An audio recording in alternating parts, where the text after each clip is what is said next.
নমস্কার, দেখছেন কলকাতা টিভি। আপনাদের সঙ্গে রয়েছি আমি ঋষিকেশ। শুরু করছি নারদ নারদ। ভোটের আগে আতঙ্ক, আর সেই আতঙ্কই কেড়ে নিল এক প্রবীণের প্রাণ। এসআইআর তালিকা নিয়ে রাজ্যে বাড়ছে উদ্বেগ। পূর্ব বর্ধমানে কালনায় ভোটার তালিকা থেকে নাম বাদ পড়ার আশঙ্কায় হৃদরোগে মৃত্যু এক বৃদ্ধের। পরিবার বলছে মানসিক চাপই ছিল এই মৃত্যুর কারণ। ঘটনাকে কেন্দ্র করে রাজনৈতিক তরজা তুঙ্গে। শোকস্তব্ধ পরিবারকে সমবেদনা জানাতে পৌঁছেছিলেন শাসক দলের নেতারা।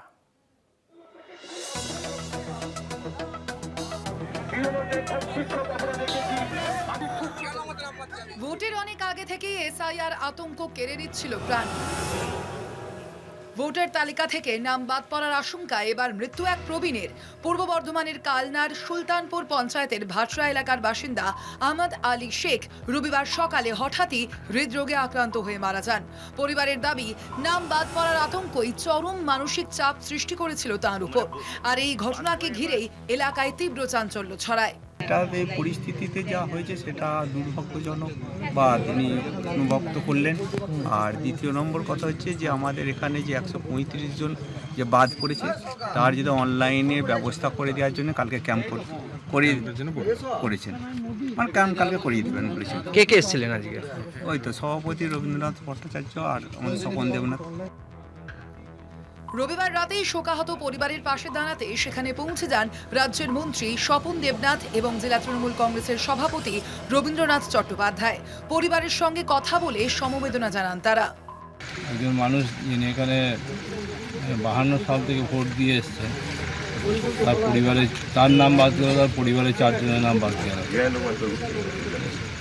এটা বিজেপি আর নির্বাচন কমিশন যে একত্রিত হয়ে কাজটা করছে সবাই বুঝতে পারছে। নির্বাচন কমিশন আর বিজেপি একত্রিত চক্রান্তের শিকার হচ্ছে এখানকার মানুষ, স্থায়ী বাসিন্দা। এদের বাড়ি ছেলে ইঞ্জিনিয়ারিং পড়ে, বাড়ি চাকরি করে, ওই আতঙ্কেই স্কোপ হয়ে মারা গেছে। এই ঘটনা নিয়ে প্রতিক্রিয়া দিয়েছে ভারতীয় জনতা পার্টিও। তৃণমূল কংগ্রেসের পক্ষ থেকে এসআইআরে তার নাম বাদ যাওয়ার কারণে তার মৃত্যু হয়েছে বলে দাবি করা হচ্ছে। বিষয়টি আমি প্রশাসনের কাছে অনুরোধ করব বিষয়টিকে নিয়ে সঠিকভাবে পর্যালোচনা করা। এসআইআর আতঙ্কে এখনো পর্যন্ত প্রাণ হারিয়েছে বহু মানুষ। কবে ঠিক হবে পরিস্থিতি, সেদিকেই তাকিয়ে সাধারণ মানুষ। কালনা থেকে রাজকুমার ঘোষের রিপোর্ট, কলকাতা টিভি। আজ এই বিষয় নিয়েই আমরা আলোচনা করব। আমাদের সঙ্গে রয়েছেন বিজেপির পক্ষ থেকে উজ্জ্বল সেন। আমরা দেখতে পাচ্ছি উজ্জ্বলদা যে এই এসআইআর প্রক্রিয়া নিয়ে এখনো বেশ কিছু মানুষের মধ্যে উদ্বেগ রয়েছে। আজকেও বিভিন্ন জায়গাতে আমরা দেখলাম যে মহকুমা শাসকের দপ্তরের বাইরে লম্বা লাইন পড়েছে। মানুষজন ট্রাইব্যুনালে অ্যাপিল করতে চাইছেন, কিন্তু ট্রাইব্যুনাল, নির্বাচন কমিশন জানাচ্ছে যে আজকেই এই ট্রাইব্যুনাল গঠনের প্রক্রিয়া শেষ হয়েছে, কিন্তু এখনো অ্যাপিল শুরু হয়নি। দুজন কংগ্রেস নেতা যারা প্রার্থী হয়েছেন তারা মাত্র অ্যাপিল করে তারা বৈধতা পেয়েছেন। উজ্জ্বলদা, আপনার নিশ্চয়ই মনে আছে যে আপনার সঙ্গে এই এসআইআর পর্বে এই বিষয়গুলো নিয়ে আমরা বহু আলোচনা করেছি। আপনি বারবার বলেছেন যে একজনও বৈধ ভোটারের নাম বাদ যাবে না, কোনো হিন্দু ভোটারের নাম বাদ যাবে না, কিন্তু এখন দেখা যাচ্ছে বহু মানুষের নাম বাদ যাচ্ছে, কারো মৃত্যু হচ্ছে, কেউ আতঙ্কে আত্মহত্যা করে নিচ্ছেন।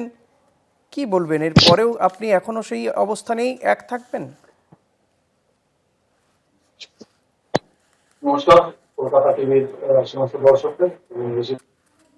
দাদা, আমি এর আগেও বলেছিলাম সেটা প্রতিফলিত হতে সবসময় বারবার দেখা যাচ্ছে, এবং প্রত্যেকটা লিস্ট, যত ভোট দিন আছে এবং লিস্টগুলো দেখতেই পাচ্ছেন। এবার ব্যাপারটা হচ্ছে যে এই যে যারা আসছে, এই প্রক্রিয়াটাকে এতভাবে করে দিল। এই তৃণমূলের যে মন্ত্রী গেছিল, তিনি কেন বললেন না যে সুপ্রিম কোর্টের এটা নিয়ে দায়ী হচ্ছে? কারণ মমতা ব্যানার্জি এটা অ্যাপিল করে দিয়ে সুপ্রিম কোর্টের বিচার বিভাগে তদন্ত বসেছে। কিন্তু হ্যালো, আপনি বলছেন এটার জন্য সুপ্রিম কোর্ট দায়ী? হ্যালো উজ্জ্বলদা, শুনতে পাচ্ছেন? না, এটা তো মমতা ব্যানার্জি করেছে। এটা তো এখন নির্বাচন কমিশনকে দায়ী করছে কেন এই মন্ত্রী? আমি তো শুধু শুনতে চাই। আর ব্যাপারটা আরেকটা যে ইন্টারেস্টিং বিষয় যাচ্ছে, হিন্দু নাম বাদ যাচ্ছে, কিন্তু হিন্দুরা কোনো আন্দোলন করছে না, রাস্তা অবরোধ করে দিচ্ছে না, বিচার বিভাগে বিচারকদের আটকে রাখছে না। এই একটা সম্প্রদায়, যে সম্প্রদায় প্রত্যেকবার আন্দোলন করে এমন ভাবে যে মানুষের শ্বাস প্রশ্বাস বন্ধ করে দেয়, এবং তারা পুরো জঙ্গি আন্দোলন যেটা করে, যে একটা উকিল যেটা করেছিল সেদিনকে দেখাচ্ছে, নিজেকে হিরো ভাব ভাবছিল, সে আন্দোলন করে বিচারকদের আটকে রেখে দিয়েছিল। এত সাহস এরা পায় কোথায়? এই মমতা ব্যানার্জি এই সাহসগুলো দিয়েছে। কিন্তু আর তিনি এদের তো- কাছে বৈধ কাগজপত্র নেই, তার জন্য এরা জমা উজ্জ্বল দিতে দা- পারছে না। উজ্জ্বল যার দা, তিনি তো মিম জন্যই তো প্রার্থী এগুলো ছিলেন আটকে 2021 যাচ্ছে। সালে। মিম তো আপনাদের সহযোগী। আরে তৃণমূল অভিযোগ করে তৃণমূলে প্রত্যেকটা ISF কে আপনারা কন্ট্রোল মঞ্চে করেন, এই অভিযোগ তৃণমূলের। মোফারুল ইসলামকে নাকি দেখা গেছে। এখন দিদির হাতে আর কিছু নেই, মুসলমানদের আমরা কন্ট্রোল করি এবার বলবে। কেন এই দিদি বলেছিল এরা কি পারে জানেন তো, না, না, মিম 5 মিনিটের মিম মধ্যে যে সবকিছু আপনাদের নাকি সহযোগী, এটা তো উল্টে দিতে পারে, পাল্টে গোটা- দিতে পারে। গোটা এখন সে কোথা দেশের থেকে আসলো? বিরোধী রাজনৈতিক দল অঘোষিতভাবে সেটা বলে থাকেন। ইভেন শুভেন্দু অধিকারী মাস কয়েক আগে একটি সাংবাদিক সম্মেলনে বক্তব্য রাখতে গিয়ে তিনি বলেই ফেলেছিলেন যে মুসলিম অধ্যুষিত অঞ্চলে হুমায়ুন কবির, মিম, ISF ওরা দেখে নেবে, বাকি জায়গাতে আমরা দেখে নেব, তো বলেই ছিলেন। দাদা, যে মুসলমান দিদির বিরুদ্ধে চলে লাত খেয়ে, মানে দুধেল গরু, যে দুধেল গরু উল্টো দিকে চলে যাচ্ছে দিদির, তারাই বিজেপির হয়ে যাচ্ছে। আর যারা ওই দিদির জন্য জয়েছে তারা সব তৃণমূলের আছে। আরে হিন্দু তো দুর্ভাগা পার্টি, দুর্ভাগা হয়ে জন্ম নিয়েছে। তাহলে কেন এই দুর্ভাগাদের এই মুসলিমরা এসে শেল্টার নেবে? এরা শেল্টার মোটেই নিচ্ছে না। এরা দিদির প্রতি বিরক্ত উজ্জ্বল দা, হয়ে এই গিয়ে যখন হিন্দু দেখছে উন্নয়নের মুসলিম, নামে হিন্দু শুধু মুসলিম তাদেরকে করে দিয়ে বোম মারানো ultimately হচ্ছে, তো বহু তাদেরকে দিয়ে মানুষের নাম বাদ জঙ্গিগিরি চলে করা হচ্ছে, যাচ্ছে। তারা বুঝে গেছে। দাদা, এই বিষয়টাকে হিন্দু মুসলিমের জায়গাতে নিয়ে যাচ্ছেন যারা কেন? এই দেশীয় আমার বক্তব্য মুসলিম তো কোনো নাম বাদ বহু যায়নি। মানুষের তো নাম বাদ চলে গেছে, বহু মানুষের নাম, লক্ষ লক্ষ মানুষের নাম বাদ চলে দাদা, গেছে। যারা এক একটা এই দেশীয় জেলা থেকে মুসলিম, মালদাতে 8 যারা এই লক্ষ, দেশীয় মুসলিম তাদের কি কোনো বলছেন, নাম বাদ যায়নি। এই যে আমি আপনাকেই বলছি যে আজকেই আমরা দেখলাম রতুয়ার এই দেশীয় কংগ্রেস মুসলিম প্রার্থী, তাদের নাম বাদ ডান যায়নি। ডান শুনুন না, যাদের- এ দেশীয় কি ওই দেশীয়, এটা আপনি এত তাড়াতাড়ি এত সহজে কি বলুন করে না। এই কনক্লুশনে পৌঁছে যাচ্ছেন? রতুয়ার কংগ্রেস প্রার্থী মুস্তাকিম আলম, তিনি আজকে গিয়ে সুপ্রিম কোর্ট, হাইকোর্ট এই সমস্ত করে ট্রাইব্যুনালে তার নাম আজকে বৈধতা পেল। গতকাল মহতাব শেখ, যিনি কংগ্রেস প্রার্থী, তিনিও সুপ্রিম কোর্ট, তারপরে হাইকোর্ট, ট্রাইব্যুনালে গিয়ে হাইকোর্টের প্রাক্তন প্রধান বিচারপতি TS শিবজ্ঞানম তাকে বৈধতা দিলেন। মানে এনারা প্রার্থী, অর্থাৎ জনপ্রতিনিধি হতে চলেছেন, বা জিতবেন কি জিতবেন না সেটা পরের বিষয়, কিন্তু এনারা প্রার্থী হয়েছেন। তারা হয়তো স্পেশাল কেস হিসেবে তারা বৈধতা পেয়ে গেলেন, কিন্তু সাধারণ মানুষ, হয়তো আপনার পরিচিত বহু মানুষের নাম বাদ গেছে। আমরা তো দেখতে পাচ্ছি এই যে ঋষিদা, ক্যানিং, আমি একটা- কাটোয়া, আমি বলে দিই, ক্যানিং, কাটোয়াতে, ঋষিদা, উত্তর 24 পরগনায়, হাবড়া, অশোকনগরে বহু মানুষের নাম বাদ গেছে। হাবড়া, অশোকনগরেও তো বিক্ষোভ হয়েছে, তা সেখানে হিন্দুরাও বিক্ষোভে অংশ নিয়েছে। মুসলিম, হিন্দু, আপনি এটা দেখে কি করে বুঝতে পারছেন কারা অংশ নিচ্ছে কি নিচ্ছে না, তাই না? আপনি তো বলছিলেন যে ঋষিদা, কোনো এবার আমি বৈধ বলি, ভোটারের নাম বাদ আজকে যাবে না। দাঁড়িয়ে থেকে এই যে নাম, আমাকে বলতে দিন ঋষিদা, আমাকে একটু বলতে দিন। ব্যাপারটা হচ্ছে যে আজকে দাঁড়িয়ে থেকে যে যখন SIR শুরু হলো, তখন এই BLO যাদেরকে নিয়োগ করা হয়েছিল, BLO রাজ্য সরকার, উজ্জ্বল, আমাদের সঙ্গে তৃণমূলের প্রতিনিধি বুদ্ধদেব মণ্ডল রয়েছে, ওনাকে স্বাগত জানাই আমাদের কিছু অনুষ্ঠানে। করলো। হ্যাঁ, উজ্জ্বল দা, আপনি শেষ করুন। তারপরে দাঁড়িয়ে দিদি এদের উপরে বিশ্বাস রাখতে পারলো না। এদের উপরে বিশ্বাস রাখতে সুপ্রিম কোর্টে গিয়ে তিনি কালো কোট পরে একদম সুপ্রিম কোর্টে লয়ার হয়ে গেল। জানি না কোন ডিগ্রিতে লয়ার হয়েছে, গেছে। এখন যাদের বৈধতা ব্যক্তিগত পাচ্ছে না, আক্রমণ নয়, কি ধরনের কথা বলছেন আপনি?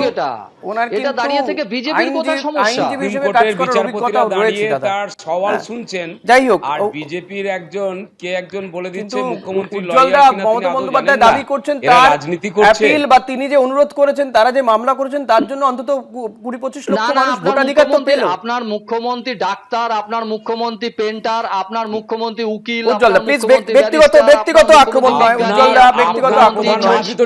উজ্জ্বল দা, আপনি নির্বাচনী মঞ্চে যা ভাবে আক্রমণ করেন, এখানে এটা করবেন না, আপনি এক please। কাজ করুন, Multi-talented। আমি আমার মুখ্যমন্ত্রীকে বলছি, উনি ওকালতি আর ডিগ্রি নিয়ে হাজির মুখ্যমন্ত্রী হবেন। উজ্জ্বল দা, উজ্জ্বল দা, please। মাধ্যমিক পাস ডিগ্রি ব্যক্তিগত আক্রমণ নয় উজ্জ্বল দা, প্লিজ। আপনার মুখ্যমন্ত্রী খাটের তলায় টাকাশ্রী, না, না, উজ্জ্বল দা, please। কে কথা বলছে এসব? এগুলো আপনাদের ডিগ্রি। ব্যক্তিগত আক্রমণে গেলে তো খুব বিচ্ছিরি জায়গায় দাঁড়াবে বিষয়টা। না উজ্জ্বল দা, প্লিজ, আমি ব্যক্তিগত আক্রমণ করতে দেবো না। আমি বুদ্ধদেব দা আপনার কাছে আসবো। বুদ্ধদেব দা, এই যে দেখতে পাচ্ছি, উজ্জ্বল দা, নির্বাচনী মঞ্চ আর এটা নির্বাচনী মঞ্চ একটা চ্যানেলের কুতকুত বলে অমিত শাহকে, আবার আপনি ডিবেট আবার এক নয়। ব্যক্তিগত উজ্জ্বল দা আক্রমণ প্লিজ, দেখাচ্ছেন। উজ্জ্বল দা এটা মোদিকে নির্বাচনী বলে মঞ্চ তুই কে নয়। রে? উজ্জ্বল দা আপনি প্লিজ, ব্যক্তিগত বলেছিলেন। আক্রমণ উজ্জ্বল দা দেখাচ্ছেন। নির্বাচনী মঞ্চ আপনারা নয়, কি এটা বলেছেন? নির্বাচনী ডাইনি মঞ্চ বলেছেন। নয়। বলছে কি করে? নির্বাচনী মঞ্চ না, আমি ব্যক্তিগত আপনাকেও আক্রমণ বলছি বলেছেন, যে বেগম ব্যক্তিগত বলেছেন, আক্রমণ কেউ খালা করবেন না। বলেছেন, ফুফু বুদ্ধদেব দা, বলেছেন, বুদ্ধদেব দা, এই যে ভদ্রতা মানুষ, শেখাচ্ছেন। এই যে এতগুলো মানুষের নাম এখনো পর্যন্ত বাদ, ট্রাইব্যুনাল গঠনের প্রক্রিয়া এখনো সম্পন্ন হয়নি। সাধারণ মানুষ, আমরা দেখলাম দুজন কংগ্রেস প্রার্থী তারা বৈধতা পেলেন, ভোট দেওয়া, তারা ভোটে দাঁড়াতে পারবেন, কিন্তু সাধারণ মানুষ তারা আজও লম্বা লাইনে দাঁড়িয়ে আছেন। কাটোয়া কালনাতে আমরা দেখতে পাচ্ছি মানুষজন লম্বা লাইন দিয়ে দাঁড়িয়ে আছেন। ট্রাইব্যুনালে গিয়ে তিনি তার হয়ে অ্যাপিল করবেন, তার বৈধ কাগজপত্র দেখাবেন। সারা পশ্চিমবাংলায় একই চিত্র। যখন এসআইআর শুরু করা হয়, এই আশঙ্কার কথা ভেবেই তো আমাদের নেত্রী বলেছিলেন যে এসআইআর এর মাধ্যমে যদি একজন বৈধ ভোটারকেও বাদ দেওয়া হয় তাহলে আমরা সেটা মেনে নেব না। এবং সুপ্রিম কোর্টের বিচারপতিরাও তো সেই কথাই বলেছেন যে একজন বৈধ ভোটারেরও ভোটাধিকার খর্ব করা চলবে না। কিন্তু বাস্তবে সেটা হচ্ছে কি, বাবা মায়ের নাম থেকে গেল অথচ ছেলে মেয়ের নাম বাদ চলে যাচ্ছে। তাহলে বাবা মা না থাকলে ছেলে মেয়ে এলো কোত্থেকে? আবার ছেলে মেয়ের নাম বাদ চলে যাচ্ছে, ছেলে মেয়ের নাম থাকছে, বাবা মার নাম বাদ চলে যাচ্ছে একই পরিবারে। এটা কিভাবে সম্ভব আপনি আমাকে বলুন। নেতাজি সুভাষচন্দ্র বসু, যিনি দেশের স্বাধীনতা সংগ্রামের জন্য আন্দোলন করেছেন, সেই সুভাষচন্দ্র বসুর নাতির নাম বাদ গেছে। উজ্জ্বল দা, আজকে প্রথম দফার যে নির্বাচন 152টা কেন্দ্রে, তার মনোনয়ন শেষ। কুমার বসু রাতের মধ্যে এই ভোটার তালিকা ফ্রিজ হয়ে যাবে। তাহলে যে ট্রাইব্যুনাল হবে, তারা যে মানুষকে অ্যাপিল করবেন, নেতাজি তারা তার ভোট দিতে পারবেন না। এটা না না, নেতাজি এই স্বাধীনতা অবশ্যই চাইনি। নেতাজি চেয়েছিল যে খাটের তলায় বান্ডিল বান্ডিল টাকা। নেতাজি সুভাষ, নেতাজি চেয়েছিল আগে বলুন এটা অন্যায় কিনা। নেতাজি চেয়েছিল আগে ক্ষমা চান, বাকি বিক্রি করা। বাংলার মানুষের কাছে ক্ষমা চান বিজেপি, যে নেতাজি সুভাষচন্দ্র বসুর নাতি চন্দ্রকুমার বসু যে বিজেপি ক্যান্ডিডেট ছিলেন ইলেকশনে, তার নাম বিচারাধীন। ছি ছি ছি ছি ছি। উজ্জ্বল দা, আমার প্রশ্ন এই যে উজ্জ্বল দা, এই যে ট্রাইব্যুনাল আজকে পর্যন্ত ফাংশন করছে না, সাধারণ মানুষ লম্বা লাইনে দাঁড়িয়ে আছে, তারা তো আর ভোট দিতে পারবে না, কারণ আজকে রাতের মধ্যে ফ্রিজ হয়ে যাবে। তো ফার্স্ট ফেজের যে ভোটার তালিকা আছে তো ফ্রিজ। ঋষিদা, নির্বাচন কমিশনের আন্ডারে যখন ছিল সেই ধৈর্যটা তো দিদি রাখতে পারলেন না। দিদি সঙ্গে সঙ্গে সুপ্রিম কোর্টে গেল। এখন নির্বাচন কমিশনের আন্ডারে মান্যতা দিতে হবে, এটা তো কি আমরা কথা চাইনি। বলছেন? একটা তৃণমূল বলছে যে তারা সুপ্রিম কোর্টে গিয়েছে বলে এত লক্ষ নাম, অন্তত 24 লক্ষ নাম তারা ভোট দিতে পারছেন। রাজ্যে লজিক্যাল অন্তত ডিসক্রিপেন্সি এই ছিল। বিচারকরা দেখেছেন বলে, সুপ্রিম কোর্টে গেছে বলে যখন এটা হচ্ছে, বিচারকরা দেখেছেন বলে তাহলে অন্তত দিতে পারছেন। বলছি বিহারে মহারাষ্ট্রে কি লজিক্যাল ডিসক্রিপেন্সি হয়েছিল? ঋষিকেশ বাবু, আপনি আবার বলছি আমি জানতে চাইছি আমি গুজরাট যে বিহার মহারাষ্ট্রের লজিক্যাল, বাহ, এসআইআর তো একটা সারা ভারতবর্ষের প্রক্রিয়া, নির্বাচন কমিশন তো সারা ভারতবর্ষের, তাহলে একই আইনে সব জায়গায় এসআইআর হবে। বিহারে মহারাষ্ট্রের লজিক্যাল ডিসক্রিপেন্সি থাকবে না। উজ্জ্বল দা, অন্য কোনো রাজ্যে লজিক্যাল ডিসক্রিপেন্সি প্যারামিটারটাই নেই, অন্য কোনো রাজ্যে লজিক্যাল ডিসক্রিপেন্সি প্যারামিটারটাই তো নেই। শুধুমাত্র বাংলার জন্য লজিক্যাল ডিসক্রিপেন্সি আনা হয়েছে। আপনাদের চক্রান্ত, এতেও লাভ হবে না। বিচারিং করছে না। 50-এর নিচে এই লজিক্যাল ডিসক্রিপেন্সির জন্যই তো সুপ্রিম কোর্টে যেতে হয়েছে। তাহলে সুপ্রিম কোর্ট বুঝতে পেরেছে, তার মানে এখানে কোথাও সুপ্রিম কোর্ট তো তার মানে কিছু তো বুঝতে পেরেছে, যে কারণে না তারা বিচারকদের, তাই তারা বলতে পারতো যে কমিশনই করবে। আর আপনাদের তাহলে তো সুপ্রিম কোর্ট বলতে পারতো যে কমিশনই করবে। ভারতবর্ষের সংবিধান আপনারা যে দাবি করছেন, মানে তৃণমূল বা অন্যান্য রাজনৈতিক দল যে দাবি করছে, তাদের দাবিটা ভুল। কমিশনের উপরে তো আস্থা রাখতে পারেনি সুপ্রিম কোর্ট। আপনারা জ্ঞানেশ কুমারের উপরে তো ভরসা না, সুপ্রিম কোর্টের বিচারপতির উপরে ভরসা হতে পারেন।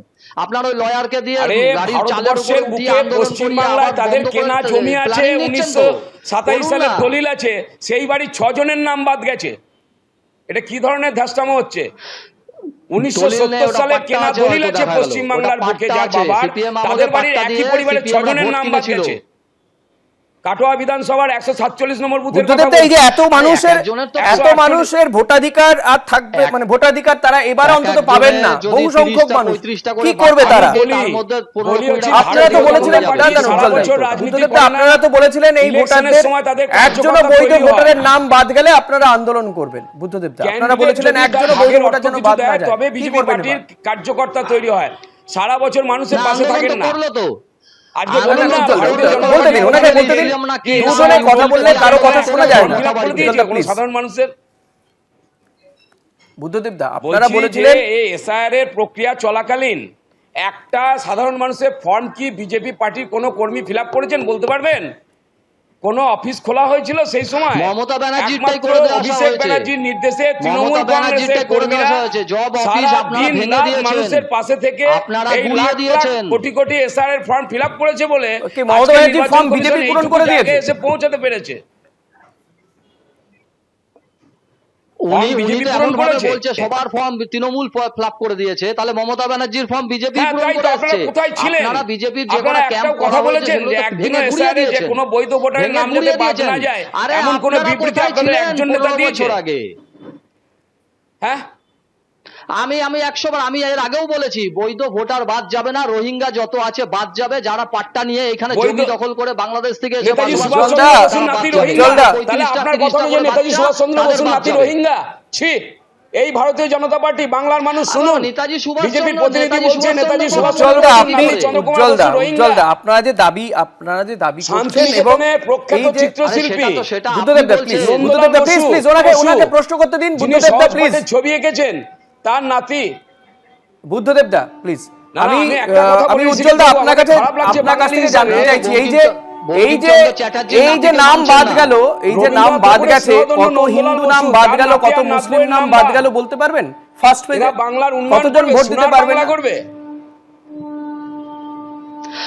বাংলার উন্নয়ন না, নেতাজি উনি বলতে না, পারবেন নেতাজি না। সুভাষ আপনি চন্দ্র আবার বসুর ওই নাতিকে ওই নিয়ে এত ওই ব্যথা জায়গাতে হচ্ছে। চলে বলতে পারবেন যাচ্ছেন। না। নেতাজি সুভাষচন্দ্র যে আন্দোলন করেছিল বন্দে মাতারাম, তার রচয়িতা, তার নাতিরকে আপনারা মানতে আরে- চাইছেন না। আরে আপনারা বলি, শুনুন, শুনুন। বিশ্বকবি বঙ্কিমচন্দ্র রবীন্দ্রনাথ চট্টোপাধ্যায়ের নাতিকে ঠাকুরের মানছেন আপনারা? স্নেহধন্য নন্দলাল বসু, দাদা, বঙ্কিম যার দা আকার বলা হয় ছবি দেখে সংসদে, আপনিও বড় ভারতের হয়েছেন সংসদে সহজপাঠে। দেশের প্রধানমন্ত্রী বঙ্কিম সেই- দা বলে ফেলেন। আমরা ইতিহাস নিয়ে চর্চা না করাই ভালো আমার মনে হয়, কারণ এই ইতিহাস নিয়ে এই শোতে যদি চর্চা করতে হয় তাহলে আবার অন্যদিকে চলে যেতে হবে। হিস্ট্রির শিক্ষক আমরা কেউই নই, তাই প্লিজ হিস্ট্রি আলোচনা থেকে আমরা একটু প্রেজেন্টে আসি, প্রেজেন্টে আসি, আমরা একটু প্রেজেন্টে আসি। উজ্জ্বল দা প্লিজ, উজ্জ্বল দা বলতে পারছেন না আপনি যে আমার বক্তব্য যে কত হিন্দু কত মুসলিম ভোটারের নাম বাদ গেল এই ফার্স্ট ফেজে, কত হিন্দু ভোটার ভোট দিতে পারবে না? আমি যদিও আমার হিন্দু মুসলিম নিয়ে কথা বলার কথা ছিল বেশি না, দূর কিন্তু যেতে হবে না। আপনারা যে যে এতবার করে বলছেন গুরুচাঁদ কথাগুলো। হরিচাঁদের কথা বলছেন, সেই মতুয়া ভোটার কত বাদ গেছে উনি বলতে পারবেন না। আমি দায়িত্ব নিয়ে বলছি। উজ্জ্বল যে গুরুচাঁদ দার কাছে আনসার আছে? হরিচাঁদের কোনো বাদ সম্মান। যায়নি, সমস্ত কোনো মতুয়া ভোটার বাদ যায়নি। সম্প্রদায়, আমার এলাকায় মতুয়া সম্প্রদায়ের মানুষ আছে, আমার বাড়ির পাশে। সেই মতুয়া সম্প্রদায়ের কতজন মানুষের নাম বাদ গেছে এবং তাদের কাছ থেকে 800 টাকা করে নেওয়া হয়েছে নাগরিকত্ব দেওয়ার নাম করে। এবং দাদা, শান্তনু ঠাকুর কিছুদিন বলছেন আগেই যে মতুয়া প্রয়োজনে কার্ড 1 থাকা লাখ লোকের সত্ত্বেও নাম এক বাদ দেবে, বৃদ্ধ দেখে কি হয়েছে? আছে এক দাদা। বৃদ্ধ মারা গেলেন। এই কাটমানি তোলার অভ্যাস তৃণমূলের আছে, বিজেপির নেই। হ্যাঁ, সে তো আমরা দেখতে পাচ্ছি। তো আপনাদের কৃষিমন্ত্রীর ছেলে 100 দিনের কাজের টাকা মেরে ধরা পড়েছে তো আপনাদের হরদীপ সিং পুরী কৃষিমন্ত্রী এফস্টিন সঙ্গে দেখা করেছেন। আর কি কাটমানি কারা খায় দেখা গেল। তো নীরব মোদী দাঁড়িয়ে বলে আপনাদের দিয়েছে যে বুলুবাবু সে জেলে যে গেছিল কেন? 12,000 কোটি টাকা নিয়ে পালিয়েছে তার আপনাদের 35% বালুবাবু জেলে বিজেপি পার্টি গেছিল ফান্ডে কেন? চাঁদা দিয়েছে। আপনারা প্রতিবাদ করেছেন? আপনাদের কাটমানি খাওয়ার মাস্টার তো মদন মিত্র আপনারা। জেলে গেছিল কেন? তৃণমূল তো শিশু আপনাদের কাছে। জনধন আপনাদের যোজনা কুণাল ঘোষ 11,000 কোটি যে- টাকার কোনো ইয়ে নেই, যে সংসদে prison দাঁড়িয়ে van বলছে চাপিয়েছিল, মন্ত্রী। কিসের জন্য চাপিয়েছিল? প্রধানমন্ত্রী আপনাদের কুণাল জনধন ঘোষ যোজনার 12,000 কোটি টাকার prison van হিসাব নাই। চাপিয়েছিল কেন? সে তো লড়ছে ভোটে।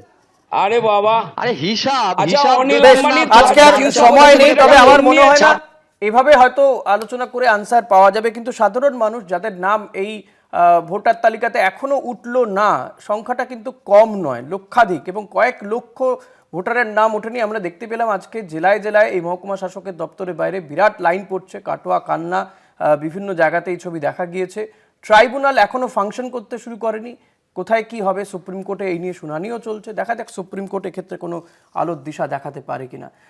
বুদ্ধদেব দা, উজ্জ্বল দা, আপনাদের দুজনকে ধন্যবাদ জানাবো। নারদ আজ এখানে শেষ করছি। দেখতে থাকুন কলকাতা টিভি, রাত 3, 7।